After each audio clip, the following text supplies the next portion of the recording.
Welcome to the Wally Show Aftercast. All those things we didn't get to during the course of the show today. There was kind of a follow-up on that story we were talking about yesterday about that sub that has gone missing, the one that takes people down to the Titanic. Yeah, I was reading all about it. I did too. I got caught up in it. And I'm thinking to myself, why is this such... I mean, it is a big deal, of course. Like, I mean, there are 5 souls. No. I am going to hear it. I'm really fascinated to see where you're going with this because I think I had a similar thought to you. Well, I just thought, I mean, why is this such a big deal, or why is this being so popular, like on the headline news, and like there's so many people that are in serious situations, but this one for some reason is really locked with people. I think because it's the Titanic, people are mesmerized by that. It's another thing of people missing that are still alive that could be helped, but it's like why we love movies. You know, it is this kind is of like a movie. Yeah, if they come Lost out of at this sea. alive, it's going to be amazing. Now, I actually had that same thought as you, but I had kind of a different thought. You're going to fall over dead here. I had like a positive thought about this, and I know, seriously, that's what it feels like. I literally thought, how great is it that we still live in a world where there's 5 people, like you said, it could be minimized. It's 5 people, and in the grand scheme of billions of people, doesn't really technically matter. But they've mobilized ships. They are spending hundreds of thousands of dollars. Got a crane out there? If not what will be millions of dollars. Aircrafts from Canada, America. Exactly. It's to the try world. to save 5 people. And I would hope that if I was on that sub, I would have people looking for me the same way, even though I'm not a billionaire. I think that regardless of who's on that sub, they would still be looking for it because I don't know of the story. if I agree with that. No, I do. I really do. I think they that's would. Gonna Well, happen. and 2, it's good to see that people still value life. Exactly. And that was my point. I felt so good about my life today because I saw good. You hear so many things about shootings. And, Yes. And to see that people are stopping and watching this story unfold because of 5 people. Right. And And you look at the Chilean miners and those are good how stories. much Yeah. they went to get to those people. You look at those kids that got trapped in that cave. There's a movie about that on Amazon Prime I want to see. So we still value life to the point that we put a lot of money towards saving people. And I think that ultimately that is a really good thing in a broken, messed up world that is selfish and looks at the bottom dollar, the bottom line. I love that we still are doing this kind of stuff. And you know? another positive note, like whatever happens here, if it goes as badly as it could, it still won't be as bad as the actual Titanic sinking. That's very true. Far less people. Yeah, it's a weird positive, but that's good. I killed. Thank you, Gavin. I killed positivity on this one I did today. your version of positivity. You kind of did. Yeah, I've trained you well, young Padawan. Okay, so here's a couple of things. They did say that they found, or that they heard, like on sonar, tapping, and so they thought that maybe that was the people in the sub communicating. So far, that hasn't materialized into finding them yet, and so that's kind of a bummer. But then we learned, too, that they are bolted in from the top. So they have 96 hours of air. They only have 2 days left, okay, of air. If, let's say, their sub did not sink, but it rose to the surface and they've lost communication and they can't find them in the sea, the horrific part of this is they could die on the surface because they have to be unbolted from the top. There's no escape any other way. Yeah, they can't unlock, Yes. they can't unseal the door from the inside. It has to be from someone on the outside. At that point, I'd be like, where's a chainsaw? Where's something that we could break the glass of this window? And you're never going to. That's the whole point. That thing goes down to where there's 110 times the pressure that we have at sea level. I mean, you take most things down, it crushes it instantly. That's why they're designed so tough, so that they don't buckle and crush. And it's crazy. And then you see the stories where like the guy who's the CEO is on the thing. That was the other thing. There's like a Titanic researcher. There's like an adventurer billionaire and his son, the CEO of the company, and somebody else, like a businessman on there. And they all paid $250,000 to go. And like, it's horrible. But like, I saw a story about the CEO talking about how, yeah, we control it with this controller. It's an Xbox controller. And he's like bragging about how it's like, yeah, we don't have all this expensive stuff. It's really simple and safe. No, like I want something to look like a massive controller. Well, and to me, that there is I think a millionaire or a billionaire. Yeah, a billionaire, yeah. On he's one of the 5 in this submarine. Him and his son. Yeah. And to think that a billionaire thought, Sure. Let's try it. Yeah. You're like, you have so much at stake. Like I was hearing about the waiver that you have to sign, and it's like, I mean, there's a lot of things you have to be okay with. And you would think billionaires would be really smart, and they'd be like, you know what? My life isn't worth going down 1,000 miles down into the ocean just to see a sunken ship. I should stay here on the land. But can I tell you something about billionaires? Like, you look at Richard Branson and all these other guys that are like adventurers, and they go climb, because all the money in the world, more money than anything else, still doesn't satisfy. So like, you're still looking for something to give you that thrill, something to make you feel alive. And you're right. Like, looking at it on paper, you'd be like, oh, it's not worth the risk. If you were an actuary, that's like people that do statistics for risk for like insurance companies. If you were a billionaire, you should never do anything except protect your assets so that they go down through your family. And you would never go anywhere or do anything because you could die and lose everything. And that's the thing. The money, when you get to that point, is almost ancillary to them. I think that's why you see millionaires running for offices to hold office, because it's the one thing that, in theory, you can't buy, even though you can advertise your way into a political seat. But power, that's the other thing. People crave power and control, and that's what drives a lot of these type A's, successful people. So it'll be interesting, man. I'm super hoping that they find these people and they save them, because that's just a big win. And I'd love to see that for their families. And I'd like to see it as a story and as a movie, because if it doesn't go that way, it's definitely going to be one of those super sad things that we all went, ooh. Here's something that the U.S. prevented. This is something Betty and I will probably have two very different takes on. And I don't want to talk about this to be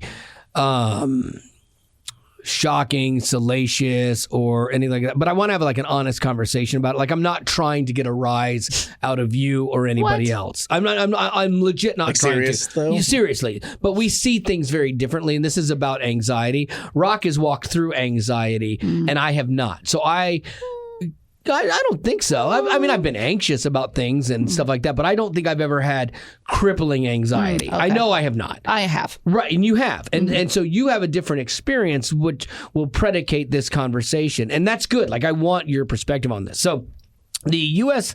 Preventative Task Force is a group that looks at things that we should do medically. And so they have a recommendation coming out that is saying it's not mandatory, but it's recommended for doctors who carry enormous weight in the medical community to suggest screenings for any patient who has never before been screened for anxiety during their next visit. So basically, you go to the doctor and go, I've got something weird growing on my neck. Their recommendation is, let's screen them for anxiety as well. And this is where I have an issue with this, because, and I look at this and I see what we do to people. I watch this happen with my daughter. I think some things, for some people, it becomes self-fulfilling. I watched her lean into anxiety. You watch kids that are dealing with identity and adults going, well, you have gender dysphoria. And now all of a sudden they're like, I'm trans. And you're like, no, for the love, that's not what you had, And so to me, is it dangerous to require everyone to have an anxiety screening, and then does it become self-fulfilling, for a lot of people? Oh, I've got anxiety. Everyone's got anxiety. I must have anxiety. Or, Betty Rock, do you think, hey, this is a healthy step for our society? What do you think? I think it's twofold. I think I can see the positives for it, because there are people that, I know me personally, when I first started having my anxiety issue, I was embarrassed about it. Sure. And I felt like, as a Christian, it shouldn't be something that I'm dealing with, that God should be enough.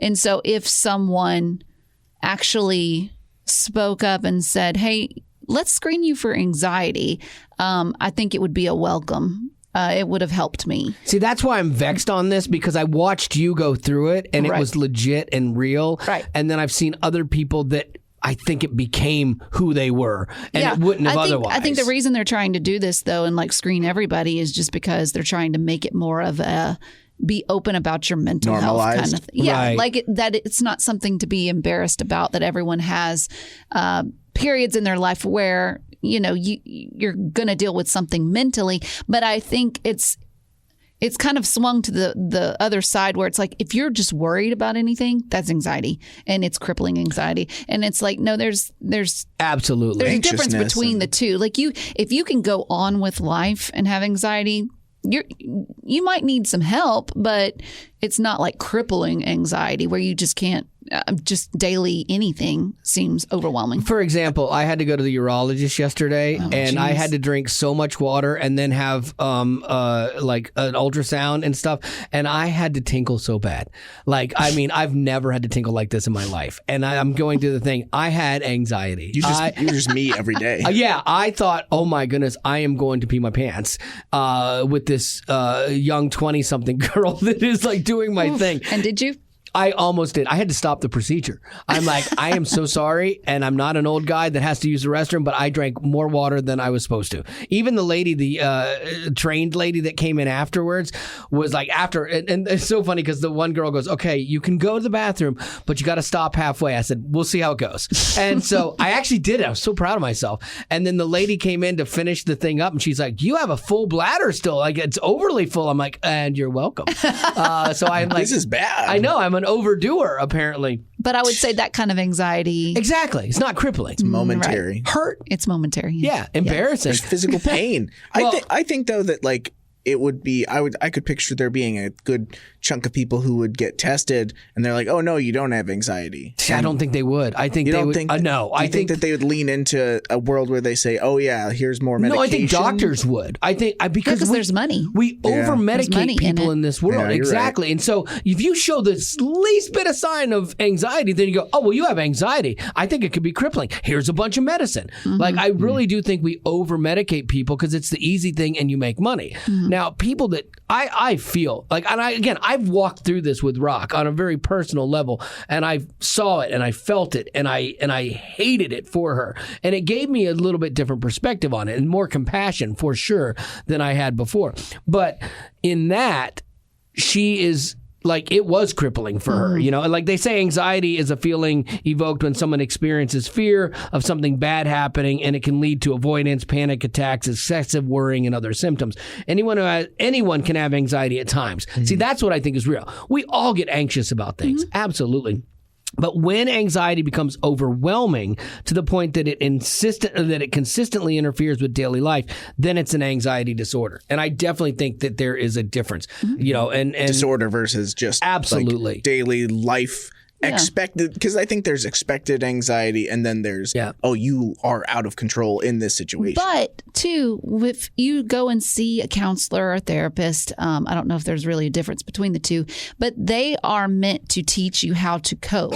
So they're not meant to give you medicine and help you. Like, those are what doctors do or psychiatrists do. Right. But a therapist is supposed to help you naturally figure out how to deal with your anxiety. So it's not to say that if you're screening everyone for anxiety, I don't know if they would automatically give them a prescription. They might just say, hey, you might need to look and see if you can find a counselor to deal with it in a normal, healthy way. That was the recommendation. Like, anyone who tests positive for anxiety should be referred to a mental health professional for a confirmation of their diagnosis and treatment. Right. And so basically, if the doctor sees a red flag, then they put them in the system and you go to a therapist or something like that. I don't see anything wrong with that. No. But again, you're right. I don't think it should be one of those things that is a mandatory screening. Like, I just don't. Like, that to me gets weird. And so that gets Orwellian. What if they did that to you and they said, you definitely have anxiety? Oh, I would do the exact same thing as the kidney doctor just told me. Kidney doctor goes, you got 3 choices here. You have 6 kidney stones still in you. You can do nothing. You can get lithotripsy, where we blast it with sound waves, or you can have this camera go up inside of you and we can laser beam them. I said, let's go back to the do nothing.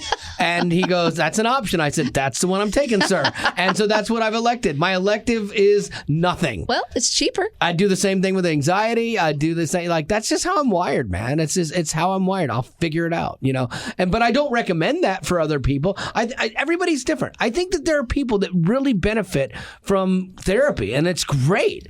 But I think too, like you say, I'll deal with it. I'll figure it out. Yeah. The problem is that the people around you also have to figure it out. How bad is it for you being it's around bad. me? Yeah, like, how bad? Have you ever heard that thing where it's like the people that go to counseling go for the people that don't go to counseling? That's funny. That I have not could be heard that, true. but that's funny. But it could be true. But I mean, all that to say is like when you have your kidney stones and stuff, like you're over here and you're doing your job, you're doing it, but you're also throwing up. Oh yeah, it's and horrible.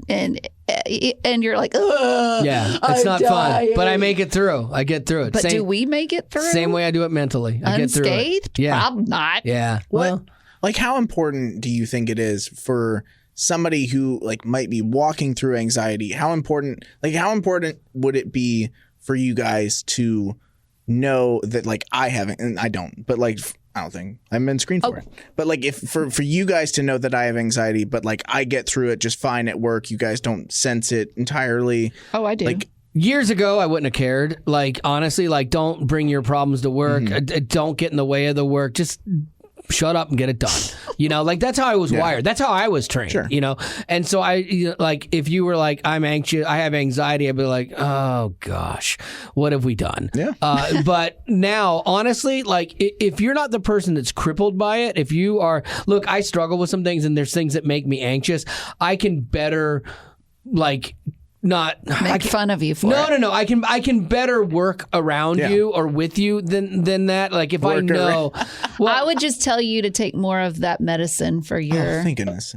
For your coughing. Well, but like my phlegm. Your phlegm. I know, but I've had to learn what is not good and not healthy for Betty, and I have tried to alter my behavior in certain areas. There are some I can't. I'm just wired this way. What if I did that all the time? Just say I'm wired that way. And I what get if it. Someone is like, you know what? I'm a murderer, and I'm sorry that I kill people, but I'm just wired that way. You've jumped to the extreme. You did jump to the extreme, but that's why we have prisons. And so, So you just say I'm just wired this way. There's a consequence for your behavior. Murder Absolutely. and anxiety are What's not the consequence attached. for your behavior? You just synced murder and anxiety. You just said that all the people with anxiety are murderers. I linked you. I will say this, because I was thinking about this earlier. I think, though, that there is some upside to like anxiety screening, because there might be a world where if we've got a better eye and a better vision on people who have like severe stuff going on in their brains, and those people are the people that have access to weaponry and access to guns. If we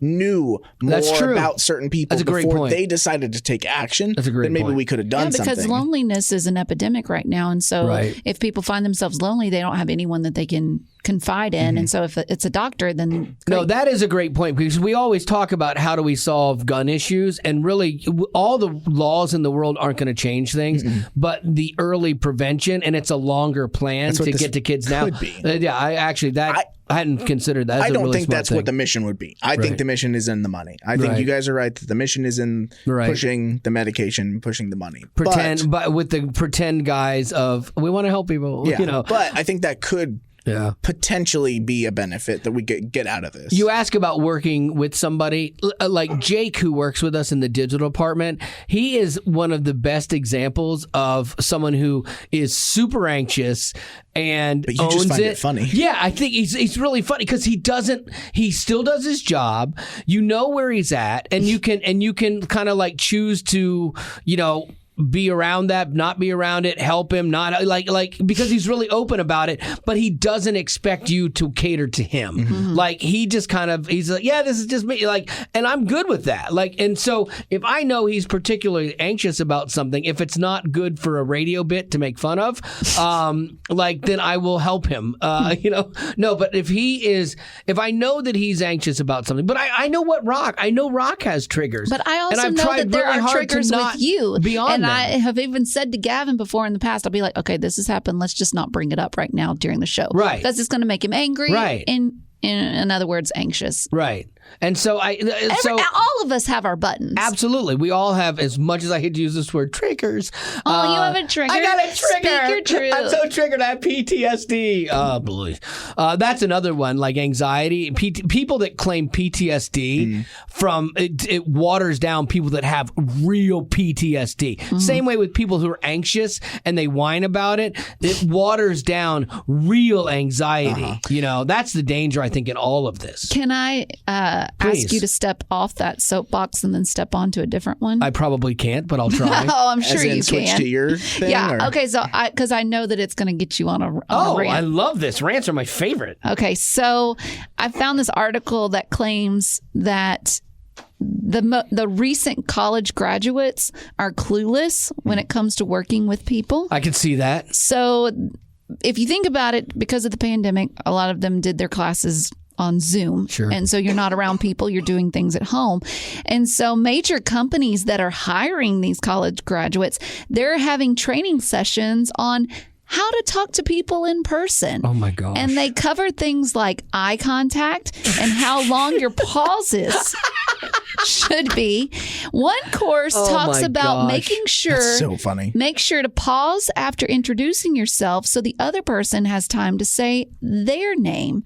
And they also cover common signs someone's trying to end a conversation. That is so social So do we have, skills. so because of COVID, do we have socially awkward college grads? Yeah, it's weird. Maybe. Like, did a year really do that to you? I guess it was 2, like It was probably 2020 and 2021. My daughter graduated during that time, and she got her picture on a TV screen. We couldn't go watch her graduate. It really stunk. Do you think I feel bad for them. is in this category of people that are... She's not in that category because she's worked with people, like she worked at Chick-fil-A, so she had to deal with people. She works with people in hospitality right now. Like, so she's not in this realm, but she definitely is not in the same professional realm as when I came up.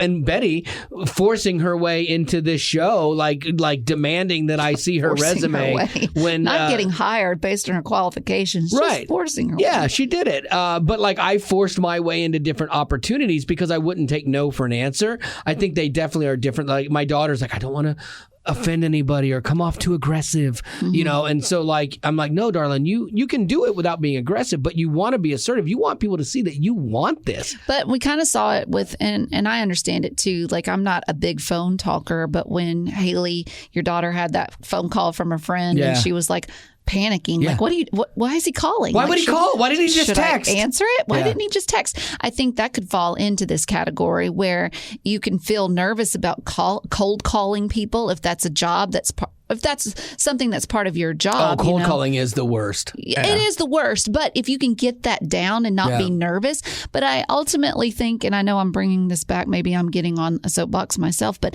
I think this goes back to loneliness too, because if you're doing school from home and you don't have interactions with friends or family or anything, like there's a deeper problem there than having to go to these mandatory classes teaching you how to talk to people and make eye contact. There's a bigger problem. Because here's the thing. Like, I get people that struggle with this. Talk about kids that have, like, Asperger's, you know? Oh, yeah. Like, social cues But that are makes lost sense. on them. 100%. That's my point. 100% that makes sense. But somewhere along the line, somebody that got to college age, they're getting ready to graduate. They're 19, 20 years old. How does just the last 2 years of their degree or the last year of their degree, how does it cripple you that much? Like, that we have this pandemic of this illiteracy, like social illiteracy. Well, I mean, a lot of people now can do school from home. I mean, you could start from elementary school and go all the way to college, and you could have done it all from home. Sure. So, but that wasn't most people's story. So that's what I'm saying is, how did you, in 1 year's time, lose all social skills? Like, I get the Asperger's. I get the people that are introverted. They had this from the beginning. They always will have this. It's tough for them. But how, like, is it really that big of a pandemic? Like, where people are like, oh my gosh, we can't do it. Or did all of these kids talk to each other and convince themselves that we all don't know how to interact, you know? But then they're interacting if they're talking to each other. But just texting, I'm so not lit right now, you know? Okay, so let me say this too. College has similar classes too for these college kids, and their topics include how writing an email is different than a text, or how to chit chat in an elevator. Oh my gosh, you don't talk in an elevator. There's your rule. Another class on how jeans with holes might not be seen as work appropriate. Oh my gosh. How did we get from like the world and your family and people just teach you things to like classes and structure? Because then you're like, how about you teach economics? It's broken all families. of this is supposed to be organic It's a lot of stuff, things. and you're unorganicizing unorganically teaching it. Yeah, I like that. You're unorganically. I like that title. This is unorganic. That's the podcast. It's unorganically. I get that. Like that's the role of family and friends and school and maybe that's their point. Is interaction is how you learn those social cues and social skills. But, and we could be seeing more of it because, especially like with sadly the school shootings and stuff, I'm sure a lot of parents are rethinking: should I put my kid in a public school or even a private school? And so then you do homeschooling. Well, then they don't have interactions with kids. You're right that like there was like it seems like in a weird way, COVID was like you had just the entire country get homeschooled. Oh, homeschoolers were loving it. They're like, yeah, look at what we've been doing. Welcome to it. And so like I think that when you look at kids and how you learn things, the reality is you learn most of in a job. Your schooling didn't teach you half of it, not even a quarter of what you end up technically doing. You learn most of that on the job. You want to find out how to write a successful email? Write a bad one. Like I'm telling you, that's how you learn. Like you write something and somebody... Or just get Chat GPT to do it. Yeah, and like your boss is like, what did you mean by that? Oh, I'm sorry, sir. And it's like that will teach you fast. That will learn you quick as to how to socially interact with people. Have a boss that doesn't pull punches or cater to you. You will learn, and you will be better for it. Do you want to go to birthdays? Let's go. Let's do it. What do you got? Okay, we've got one that's belated. Braden wants to wish his sister Autumn a happy birthday, saying she is sassy, funny, and loves playing with puppies. Oh my gosh, I have someone like that in my life too, but it's cats. That's me. Elijah the Great. That's what he put. Best big bro ever in parentheses. Wants to wish the sweetest little sister Amelia a happy birthday, which is today. Amelia is an amazing sister who loves to play games and mess with my Lego collection. She is turning 8. Can you please sing the happy birthday song with her name in it as well? Oh, her name in it. We've never done that before. Jeez, Elijah. Let's see if we can do it. Amelia? Amelia, yeah. Happy birthday from all of us to you. We wish it was our birthday so we could party too like you, Amelia. Amelia. Mom and Dad want to wish Mackenzie, their daughter, a happy birthday. She's turning 16 today. Animal lover. Most enjoyed Wally Show episode with Cinco de Betty with the shock collar. No, who does not that love was that? The worst thing we've ever done on the show. It was the best thing ever. That hurt me so bad. We should do that again, but you with the full bladder. That would be... I would electrocute That would myself. be an experience. She loves laughing hysterically at Wally. Wisdom beyond her years. Big heart. Nice. Happy birthday, Mackenzie. Then we've got a question for Wally and Gavin. That's from Elijah. Wally and Gavin, what is your favorite thing about having siblings? I always liked that we, used to play together. Like growing up, it was fun. Like we always had somebody around. And yes, siblings fight, but you knew at the end of the day, you had people that were on your side. And like I had like my sisters looking out for me and stuff because I was the oldest boy, but I'm like 3 years younger than my second sister and 6 years younger than my oldest. And so they always kind of like looked out for me because they knew I needed it. I was kind of a pansy. While you may have been older in age, you're younger in how you... No, I was younger. Like they were both older than me. Yeah. I was the middle. And then I had 2 siblings below me. And they probably act older than you. No, not really. No, not really. Yeah. Well, the girl did. Yeah. Becky did. Yeah. Becky was old at 9. But yeah, I think it was fun. And so like when we would move or just, like I grew up with cousins and stuff and I loved that. Like our cousins and our families were like, we were all friends and we all grew up in the same town and it was a lot of fun. Yeah. Gavin? I think that for me, it was just the fact that I moved every 2 or 3 years. Yeah. And so you just always had people that maybe, my siblings and I weren't always the best of friends, especially as we were growing up and figuring out interests. But we always did have each other. Like my brother and I, we always had like video games. That was always something where it's like we moved and the first thing we always set up a thing we always tried to get set up quickly in the house was like the Wii or the Nintendo or the GameCube. And then you had something that was comfortable in a new situation. Always having the familiar in the new was always something that I could rely on. Yeah, absolutely. Well, there you go. That is going to do it for our Aftercast. And as always, thanks for being a potty. Well, that was quick. Growing up in poverty has never been easy for children, but with the added challenges of the pandemic, conflict, and natural disasters, families around the world are facing an unprecedented food crisis. Unfortunately, those who are already hungry are now even more desperate.